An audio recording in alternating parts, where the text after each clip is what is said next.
अध्यात्म, स्पिरिचुअलिटी क्या कुछ खास लोगों के लिए, जीवन की कुछ खास अवस्थाओं के लिए या कुछ खास आर्थिक वर्गों के लिए ही है? उदाहरण के लिए, क्या गरीबों के लिए नहीं है अध्यात्म? खास तौर पर यह पूछा गया है। कहा गया है कि एक मत सा ही बन गया है, एक दृष्टिकोण, एक धारा, एक एक्सेप्टेड ओपिनियन बन गया है कि जो लोग गरीब हैं, अध्यात्म उनके लिए नहीं हो सकता, क्योंकि उनका तो सारा ध्यान रोजी रोटी का जुगाड़ करने में ही चला जाता है। तो निष्कर्ष ये निकाला गया है कि अध्यात्म सिर्फ उनके लिए है जिनके पास पैसा है,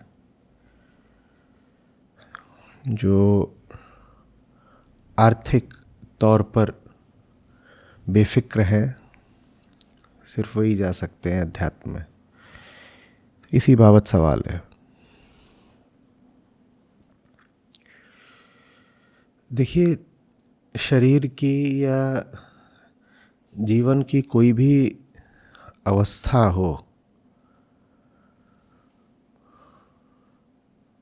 वो हमारे मन का, हमारी चेतना का विषय होती है। ठीक है ना? दो चीजें होती हैं हमेशा, एक जानने वाला और दूसरी जानी जा रही चीज। जानी जा रही चीज को क्या कहते हैं? विषय। ऑब्जेक्ट भी कह सकते हैं उसको। ठीक है ना? कभी उसे दृश्य कह देते हैं, कभी उसे ज्ञात वस्तु कहते हैं, कभी ज्ञेय कह देते हैं, जिसे जाना है, जिसे जानना है। सुन रहे हो तो श्रव्य वस्तु कह देते हैं।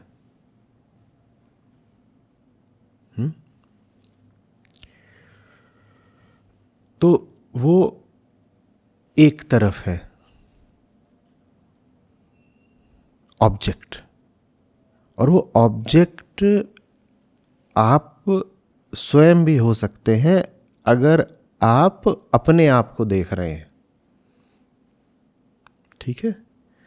अगर आप अपने आप को देख रहे हैं तो आपकी जो भी अवस्था है, या आपके शरीर की जो भी हालत है, या आपके मन में जो कुछ चल रहा है, वो भी क्या है? एक ऑब्जेक्ट है, विषय है ना?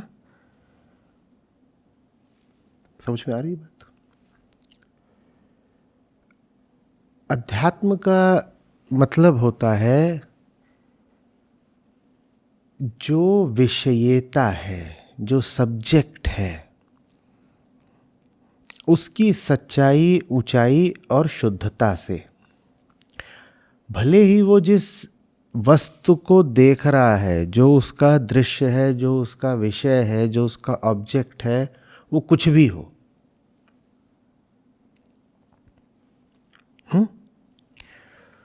नहीं समझ में आ रहा? ये जो देख रहा है, ठीक है, ये आंख, इसको हम क्या मानेंगे? ये है सब्जेक्ट। और अगर ये देख रहा है तो बाहर कुछ ना कुछ तो होगा ही। ऐसा तो आपके साथ कभी हुआ नहीं होगा कि आंख खोलें और बाहर कुछ भी ना हो। कभी ऐसा हुआ है? तो कुछ तो होता ही है बाहर। बाहर जो कुछ भी है उसको क्या बोलते हैं? ऑब्जेक्ट, विषय। ठीक है? अध्यात्म का, स्पिरिचुअलिटी का संबंध किससे है? ये जो आंख है जो देख रही है, ये जो आँख देख रही है, देख रही है, समझ रही है, जान रही है, जो भी कह दीजिए, उसे आप दृष्टा भी कह सकते हैं, ज्ञाता भी कह सकते हैं, देखने वाला कह सकते हैं, समझने वाला कह सकते हैं।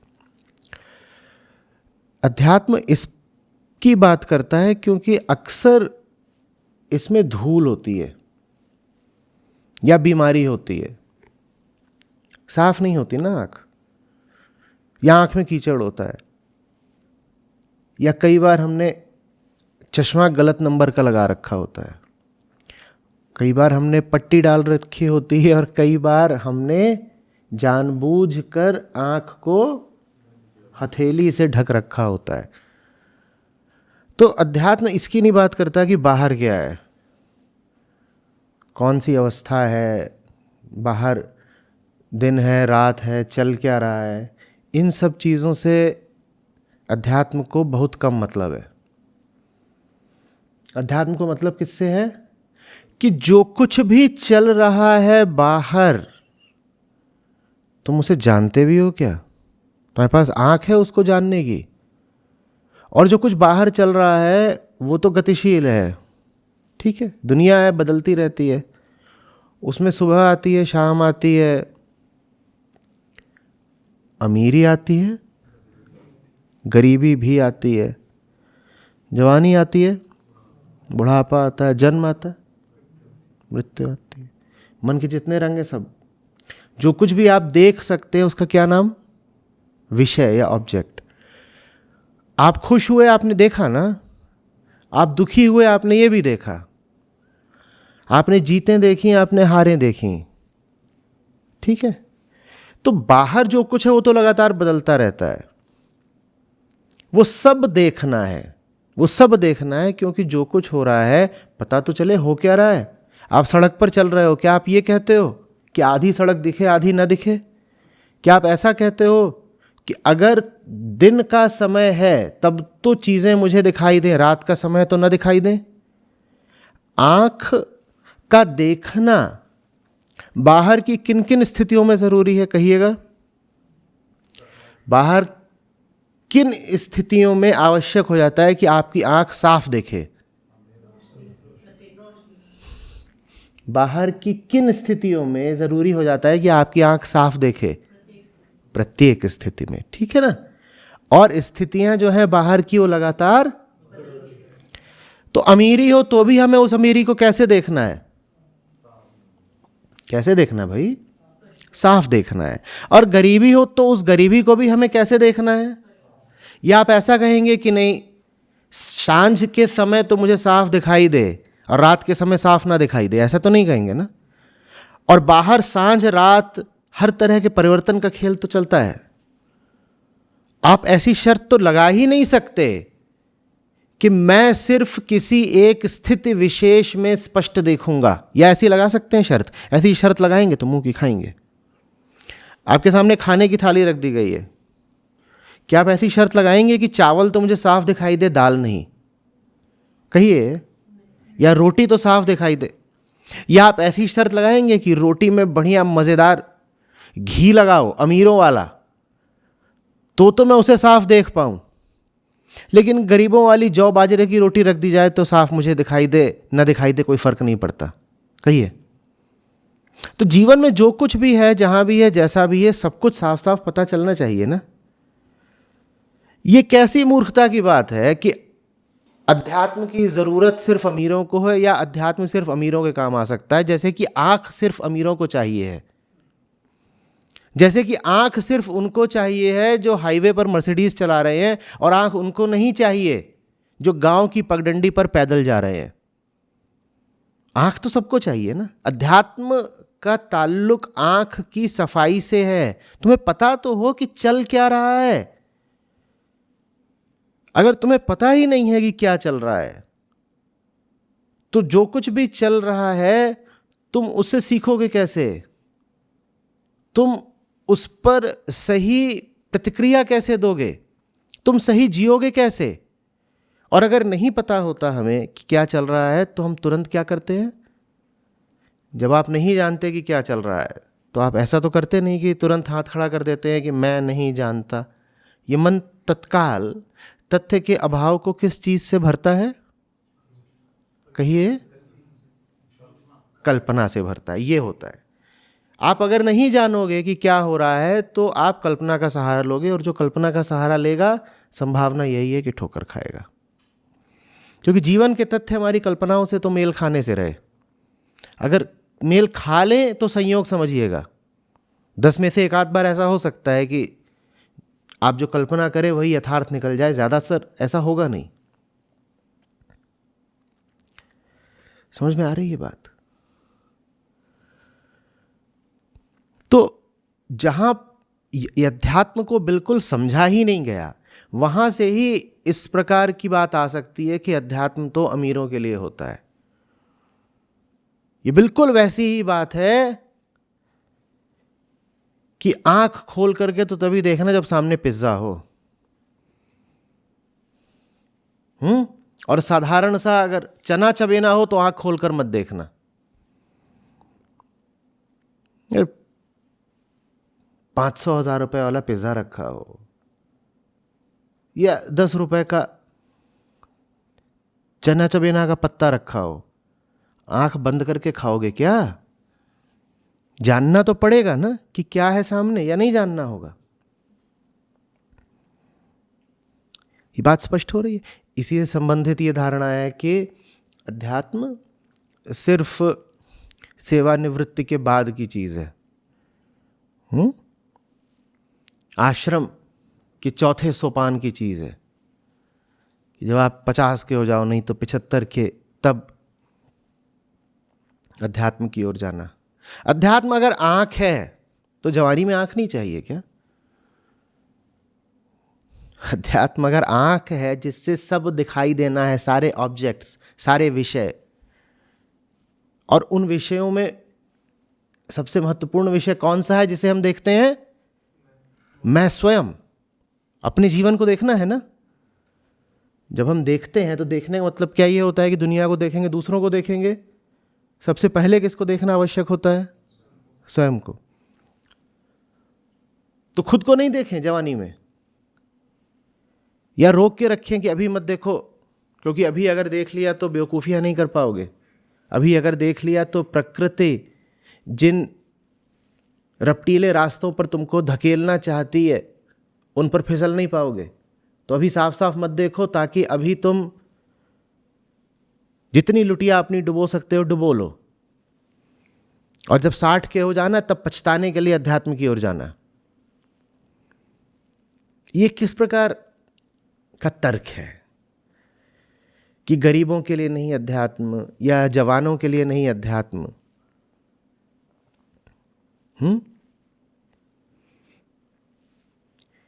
अध्यात्म तो गरीबों के लिए है। हाँ, ये हो सकता है कि गरीब लोग गुरुजी के लिए नहीं है। अध्यात्म से गरीबों को तो निश्चित रूप से लाभ होता है। हाँ, ये जरूर हो सकता है कि गरीबों से गुरुजी को लाभ नहीं होता है। तो गुरुजी अमेरिका भागते हैं, और अमेरिका भागने को किसी तरीके से जायज़ ठहराना है तो कह देते हैं कि देखो भारत में तो सब गरीब लोग हैं, इनका तो कुछ हो नहीं सकता, ये तो अभी रोटी कई झंझट में पड़े हैं, तो मैं अमेरिका जा रहा हूँ। वो लोग आध्यात्मिक रूप से उन्नत होने के ज़्यादा काबिल हैं, ज़्यादा पात्र हैं, उनके पास पैसा आ गया है ना, तो अब वो अध्यात्म की ओर जाएंगे। क्या बेवकूफ़ी है ये बेवकूफ़ी जा करके रैदास साहब को बताना। देखना उनके पास कितना पैसा था। भक्ति काल के तो जितने संत हुए हैं अधिकांशतः सब निर्धन ही थे, और निर्धन इसलिए नहीं थे कि पैसा कमा नहीं सकते थे, निर्धन इसलिए थे क्योंकि निर्धनता में सहजता थी, उनको ज़्यादा चाहिए भी नहीं था। वास्तव में अगर कोई आदमी हाथ धो करके पैसे के ही पीछे पड़ जाए तो पैसा आ भी जाता है, पर उसके लिए एक विशेष प्रकार की मूर्खता चाहिए जो संतों में पाई नहीं जाती। तुम कबीर साहब के पास जाओ और उनको ये बताओ कि देखो अध्यात्म सिर्फ पैसे वालों के लिए है, जुलाहे तू क्यों बेकार में राम नाम जप रहा है? या नानक बाबा के पास कितने थे पैसे भाई? उल्टा देखने को आता है, जिनके पास होते भी हैं वो भी छोड़ देते हैं।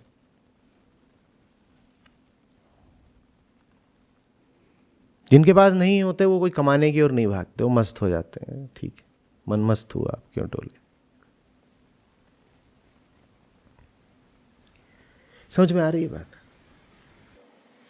ये बहुत दुर्भाग्य का क्षण होता है जब गुरु अपनी ही कामना और लालसा पूरी करने के लिए एक गलत दर्शन ही, एक गलत धारणा ही लोगों के मन में डाल दे।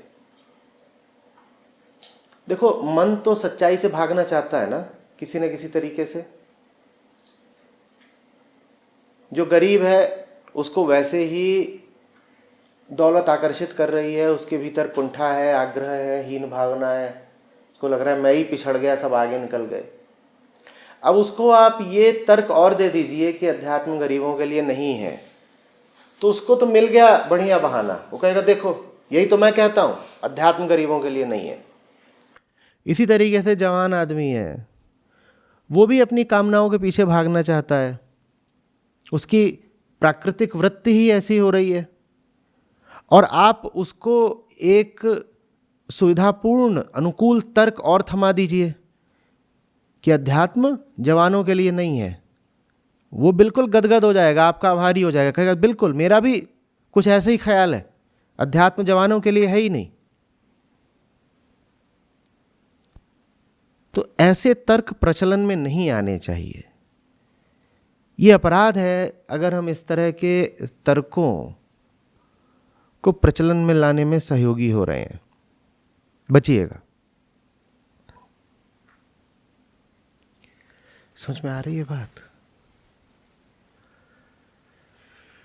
गरीब कोई हो सकता है, बहुत हो, इतना भी गरीब हो कि उसके पास पेट पालने को पैसे ना हो, रोटी ही न कमा पा रहा हो, लेकिन इस समय भी उसे अपनी स्थिति को देखना पड़ेगा, जानना पड़ेगा। इसी देखने और जानने का नाम अध्यात्म है भाई। और किसे अध्यात्म बोलते हैं? नहीं तो वो ये भी कर सकता है कि आज रोटी नहीं है खाने को, रोटी के लिए मैं कत्ल करे देता हूं। कर सकता है कि नहीं कर सकता है? कौन रोकेगा उसे कत्ल करने से? अगर आप चाह रहे हैं कि कानून या सजा का डर ही रोक देगा तो ऐसा सदा नहीं चलेगा। कानून भी रहे हैं, सजा का डर भी रहा है, भारत में भी रहा है, विदेशों में भी रहा है, और एक से एक बड़े गुनाह हो जाते हैं।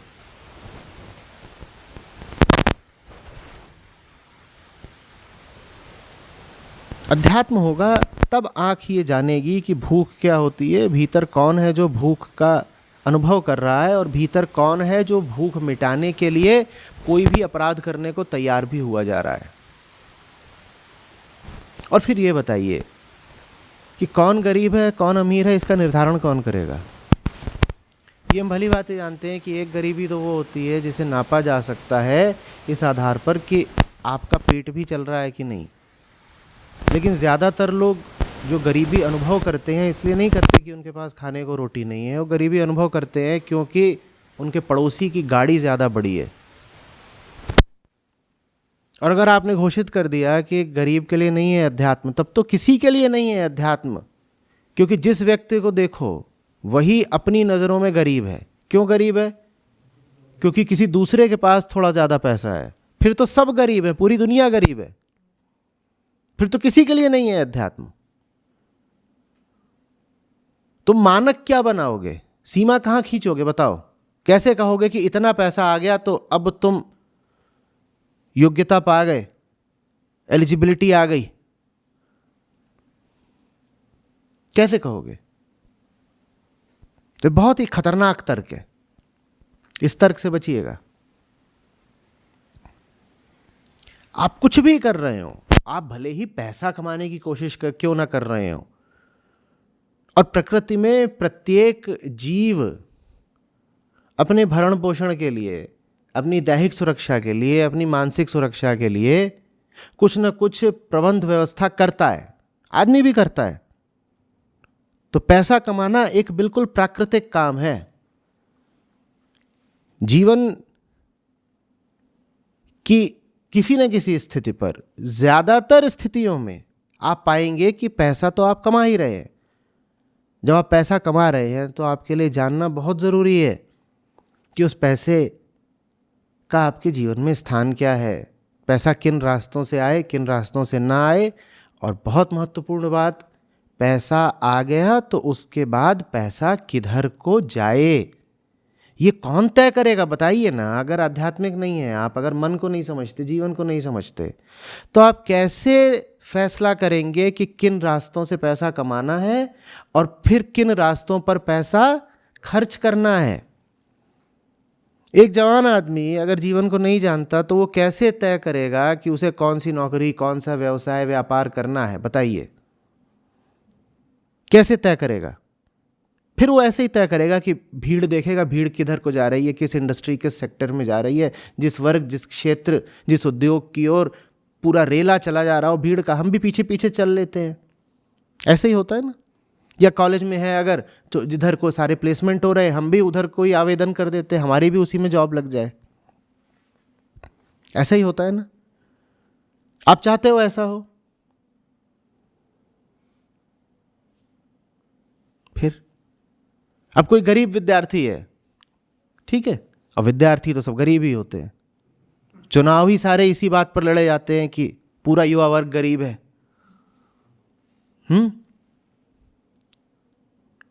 आप उसको एक तर्क दे दीजिए कि पहले तो पैसा कमाना जरूरी है और उसके बाद देखा जाएगा कि क्या जीवन है, क्या मन है, क्या अहम है, क्या सत्य है, क्या मुक्ति है, सब बाद की बातें हैं। अब वो क्या करेगा? वो ऐसे रास्तों पर चल निकलेगा जहां से हो सकता है लौटना ही उसके लिए संभव ना रह जाए। वो एक ऐसी नौकरी पकड़ सकता है जिसे छोड़ पाना उसके लिए बड़ा मुश्किल हो जाए। बहुत सारी सरकारी नौकरियां ऐसी ही होती हैं, ज़्यादातर। बहुत सारे इंडस्ट्रियल सेक्टर्स ऐसे होते हैं जिनमें एक बार आप घुस गए तो बाहर आना मुश्किल है। बहुत सारी डिग्रियां ऐसी होती हैं कि एक बार आपने प्रवेश ले लिया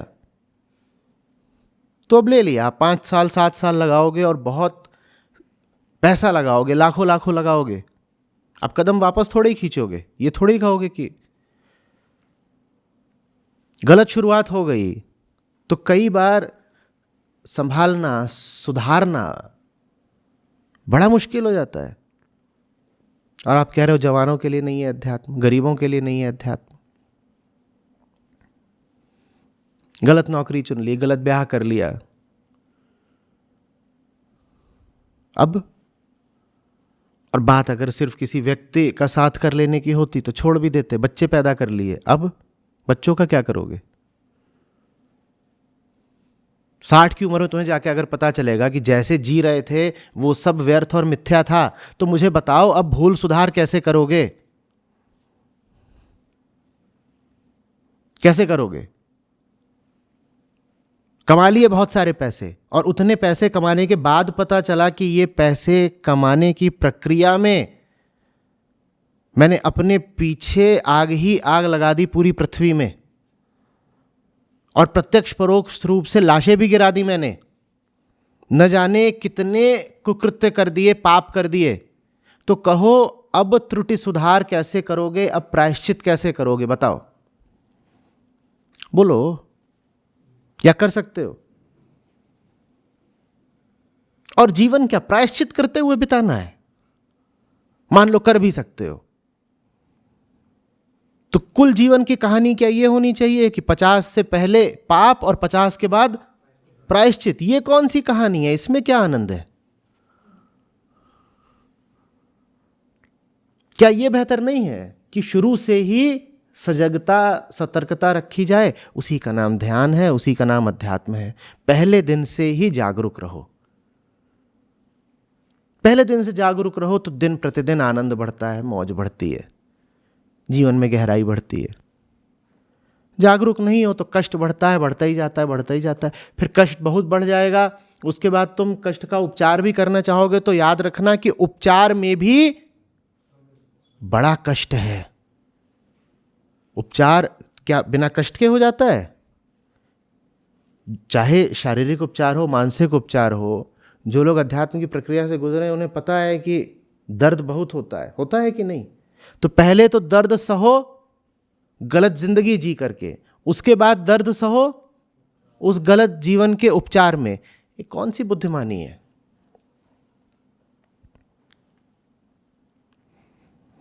शुरू से ही ठीक रहो ना। कहिए। 60 वालों के बाद के लिए आपने नहीं बतलाया, पहले से जो यंग है उनको तो आपने कही बात की शुरू से अच्छा करो, लेकिन जो उसके बाद जो पीड़ा सहने के लिए तैयार है, या ये कहे जब जागो तभी सवेरा। बहुत को बात। हाँ। फिर तो ये है कि जिस समय भी आँख खुल गई, उपचार हो गया, उसी समय को धन्य मानकर आगे बढ़ना चाहिए, क्योंकि कोई विकल्प ही नहीं है ना। आँख ही अभी खुली है। अब अगर हम आग्रह भी करें या इस तरह की इच्छा रखें कि काश पहले आँख खुल गई होती, तो उससे कोई लाभ होने नहीं वाला। फिर तो ये है कि 60 हो कि 80 हो या 100 की अवस्था हो, जीना तो आपको उसी पल में है। उस पल में आपको जो बात समझ में आ गई है, आ रही है, उसी अनुसार आगे बढ़ें। देखिए, मेरे कहने का ये आशय बिल्कुल भी नहीं है कि अध्यात्म बुजुर्गों के लिए नहीं है। ठीक है, हम कहना चाह रहे थे कि ये बात गलत है कि अध्यात्म युवाओं के लिए नहीं है, लेकिन वो बात कहते कहते कहीं हम उसके विपरीत को सच न बना लें। हम ये भी नहीं कहना चाहते कि अध्यात्म वृद्धों या बुजुर्गों के लिए नहीं है। नहीं, ऐसा नहीं है, सबके लिए है। लेकिन अभी जब हम पहले हिस्से में थे चर्चा के, तब हम संबोधित कर रहे थे युवाओं को। हम उनसे पूछ रहे थे कि तुम इस वक्त अगर गलतियां कर ले जाओगे, जब तुम्हारे पास समय है, ऊर्जा है, तो बाकी जीवन क्या सिर्फ गलती को सुधारने में लगाओगे? ठीक है, अभी उनसे बात कर रहे थे। लेकिन अगर कोई प्रौढ़ सज्जन मुझसे प्रश्न करेंगे तो मैं उनसे कहूँगा जब जागो तभी सवेरा। 60 हो 80 हो जो भी हो, जब ही गलती समझ में आए तभी भूल सुधार करना पड़ेगा ना। आप एक गलत रास्ते पर चले जा रहे हो, बहुत आगे जाकर भी आपको पता चले कि रास्ता गलत है, तो कुछ तो आप कदम उठाते हो ना। किसी न किसी तरीके से तो त्रुटि सुधार करते हो। त्रुटि सुधार नहीं भी करो तो भी ये जानना जरूरी है ना कि रास्ता गलत हो गया। तो जानने के लिए तो कोई निश्चित या विशेष समय, स्थिति, आयु हो ही नहीं सकती। जानना तो ऐसी चीज है कि हर स्थिति में जानना है। सांस लेने जैसी चीज है वो। सुख है तो सांस लेनी है, और दुख है तो भी सांस लेनी है। जीवन की स्थितियों से उसका कोई संबंध है ही नहीं। ध्यान की कोई आश्रयता नहीं है जीवन की स्थितियों पर। तभी तो ध्यानी जीवन की हर स्थिति को देख पाता है, समझ पाता है ना। ये मत करिए कि ध्यान को आप जीवन की किसी स्थिति पर या समय पर आश्रित बना दें। यही बात मैं तरीके से समझाने की कोशिश करता हूं कि ध्यान को ऐसे भी मत कर दो कि वो सुबह और शाम के समय पर आश्रित है, ऐसे भी मत कर दो कि वो सुख के दिनों पर आश्रित है, ऐसे भी मत कर दो कि वो त्योहारों पर आश्रित है, ऐसे भी मत कर दो कि वो जवानी पर आश्रित है, और ऐसे भी मत कर दो कि वो बुढ़ापे पर आश्रित है। उसे स्वतंत्र रहना चाहिए, उसे प्रतिपल रहना चाहिए। अच्छा चल रहा जीवन तो भी हम उसको देख रहे हैं, समझ रहे हैं कि अच्छाई चीज क्या है। और लग रहा है बुरा चल रहा है जीवन, तो भी हम देख रहे हैं, समझ रहे हैं। जीत हुई है, हार हुई है, लाभ हुआ है, हानि हुई है, हम उसको देख रहे हैं, समझ रहे हैं ये चीज़ें क्या हैं, पाया है, खोया है, कभी हर्ष है, शोक है, सब रहता है, निरंतर उसको जानना है ना। कभी लग रहा है कि हम बहुत अच्छे हो गए, कभी लग रहा है कि अरे हम कितने बुरे हैं, वो सब जानना है, समझना है प्रतिपल।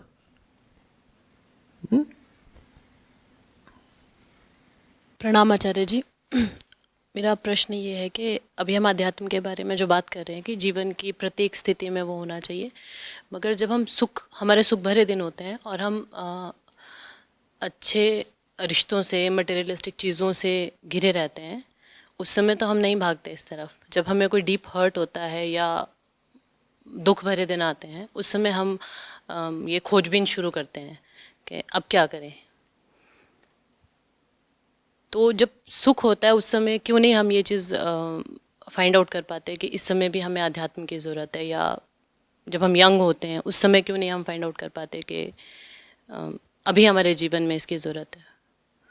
क्योंकि हम और सुख नहीं मांगते। हमें जितना मिल रहा होता है हम उससे ही अपने आप को संतुष्ट सा कर देते हैं, एक झूठी तृप्ति का भरोसा बना लेते हैं। तृप्ति हुई नहीं है, लेकिन अपने आप को समझा लेते हैं कि जितना मिल रहा है यही उच्चतम है, अंतिम है। जब लगता है जो मिल रहा है वही बहुत है, उच्चतम है, बिल्कुल आंचल ही भर गया मेरा, तो जो मिल रहा है उसकी छानबीन करने की, उसके पार जाने की, उससे अधिक कुछ पाने की फिर आकांक्षा भी नहीं उठती ना। दो बातें हमेशा ध्यान में रखनी होती हैं। पहला, मैंने अपनी हालत बुरी कर रखी है। दूसरा, इस हालत में रहना नहीं है, इसको पलट देना है। जो कुछ अभी हो रहा है, जिन अनुभवों में मैं जी रहा हूं, इनसे बहुत बहुत आगे है और वो संभव है।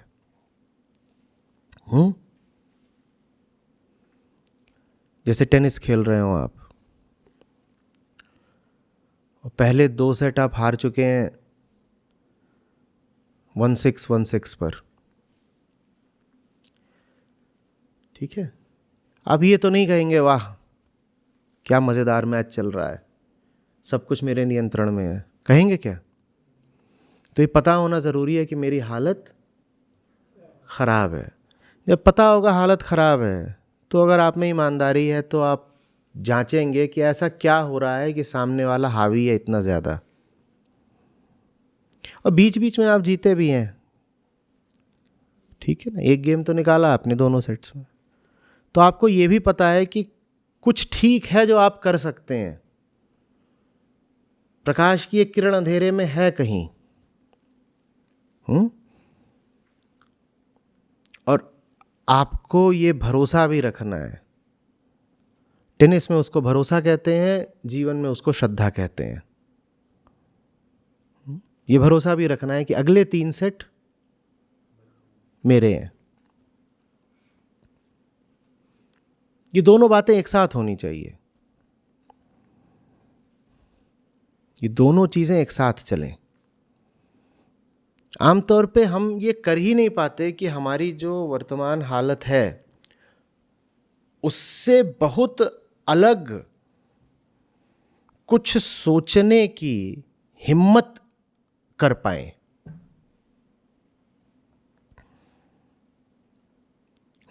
अगर दुख की हमारी हालत होती है तो हम बस तुलनात्मक सुख पाना चाहते हैं, बहुत अलग नहीं, बस दुख की तुलना में कुछ सुख जैसा मिल जाए।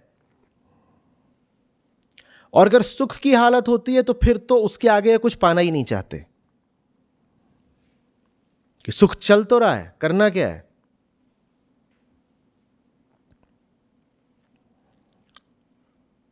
एक बड़ी अदम्य महत्वाकांक्षा होनी चाहिए। ये आखिरी नहीं है, ये सब कुछ जो है।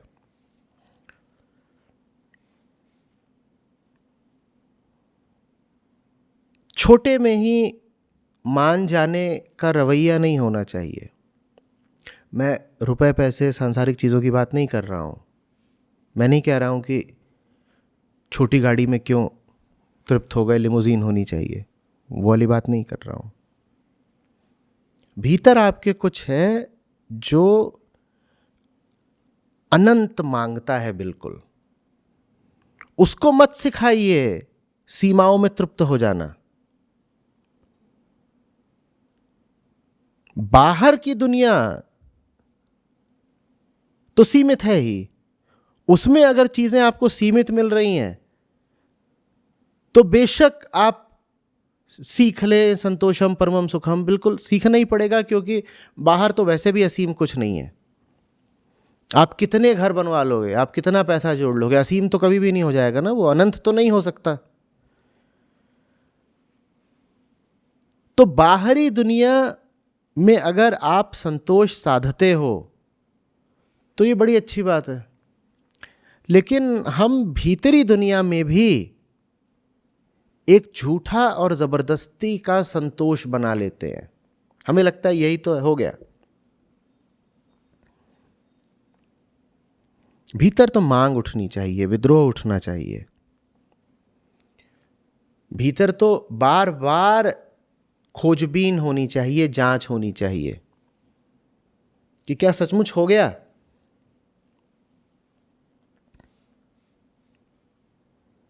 फिर आपको पता चलेगा कि जिसको आप सुख बोलते हो वो कितनी अपर्याप्त चीज है। उसके बाद आप कहोगे ये सुख सुख है कहां। मैं सुख की बात कर रहा हूं, मैं पैसे के अपर्याप्त होने की बात नहीं कर रहा। मैं कह रहा हूं जिस मानसिक स्थिति को आपने आखिरी सुख का नाम दे दिया है, उच्चतम सुख का नाम दे दिया है, थोड़ा उसका अन्वेषण तो करिए, खोजबीन, इन्वेस्टिगेशन, कि क्या वाकई उसमें इतनी तृप्ति है। कहीं ऐसा तो नहीं कि आगे बढ़ने में हिम्मत लगेगी और श्रम लगेगा तो आलस के मारे और भय के मारे हम अपने आप को झूठ मूठी समझा दे रहे हो, बहला फुसला दे रहे हो कि नहीं नहीं सब कुछ मिल गया, हम तो बड़े संतुष्ट, बड़े आनंदित हैं। क्या वाकई आप संतुष्ट हैं? क्या वाकई आप आनंदित हैं? या आप बस डरे हुए हैं और आलस में हैं?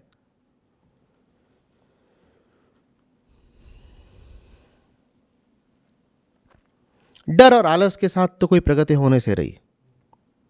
बाहरी दुनिया में ही नहीं होगी, आंतरिक दुनिया में कहां से होगी?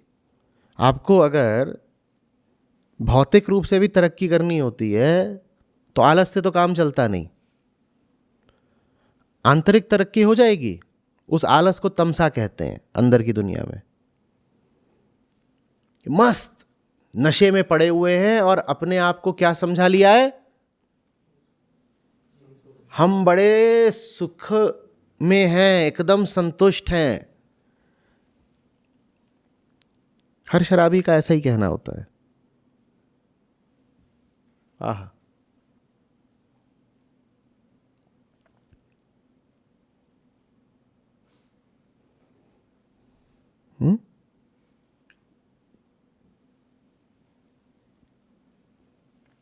हमारा देख रहे हैं कैसा उल्टा कारोबार चलता है। हम बाहरी दुनिया में महत्वाकांक्षी होते हैं और आंतरिक दुनिया में संतोषी होते हैं। बिल्कुल उल्टा हो जाइए। बाहर संतोषी हो जाइए और भीतर महत्वाकांक्षी हो जाइए। बाहर संतोष साधिए और भीतर राम मांगिए। राम माने अनंतता। बाहर संतोष चलेगा। मैं ये नहीं कह रहा हूं कि बाहर जबरदस्ती गरीबी ले आइए। मैं कह रहा हूं बाहर अनियंत्रित महत्वाकांक्षा से कोई फायदा नहीं है। तो बाहर विवेक होना चाहिए कि कितना रखना है कितना नहीं रखना है। कुछ रखना भी जरूरी है, लेकिन जो रख रहे हो वो रखते रखते सर पे रखने लग गए तो गर्दन ही टूट जाएगी। तो कितना रखना है कितना नहीं, इसमें बड़ी बुद्धिमानी होनी चाहिए ना। एक सीमा आपको तय करनी पड़ेगी। बाहर की दुनिया काहे की है? सीमाओं की। तो बाहर आपको पैसा या और चीजें भी कितनी रखनी है उसकी सीमा बहुत विवेक से तय करनी ही पड़ेगी, और कोई सीमा खींचे जरूर कि इससे आगे का नहीं चाहिए। तो बाहर संतोष की सीमा हमें आवश्यक है, और भीतर संतोष की कोई सीमा होनी नहीं चाहिए, क्योंकि भीतर हमें असीम चाहिए। भीतर आपने सीमित संतोष से काम कर लिया तो फिर राम कहां से मिलेंगे?